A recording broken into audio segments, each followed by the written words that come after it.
പറയുകയാണ്, അല്ലാഹുമ്മ ഇന്നി അഊദു ബിക മിൻ അദാബിൽ ഖബർ വമിൻ അദാബിൻ നാർ വമിൻ ഫിത്നത്തിൽ മഹ്യാ വൽ മമാത്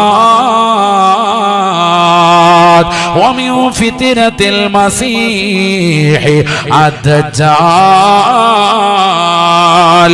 4 കാര്യങ്ങളെ തൊട്ട് കാവൽ തേടാതെ നമസ്കാരം പൂർത്തീകരിക്കരുതേ സാബ എന്ന് പറഞ്ഞ് അല്ലാഹുവിന്റെ റസൂൽ 4 കാര്യങ്ങൾ അക്കമിട്ടുകൊണ്ട് പറഞ്ഞു കൊടുക്കുകയാണ്. അല്ലാഹുമ്മ ഇന്നി അഊദു ബിക മിൻ അദാബിൽ ഖബർ. അല്ലാഹുവേ പടച്ച റബ്ബേ, ഖബറിന്റെ ഇടുക്കത്തെ തൊട്ട്, അതിന്റെ നെരുക്കത്തെ തൊട്ട്, അതിന്റെ അദാബുകളെ തൊട്ട്, അതിന്റെ ശിക്ഷകളെ തൊട്ട് എന്നെ നീ കാക്കണേ അല്ലാഹ്. വമിൻ അദാബിൻ നാർ.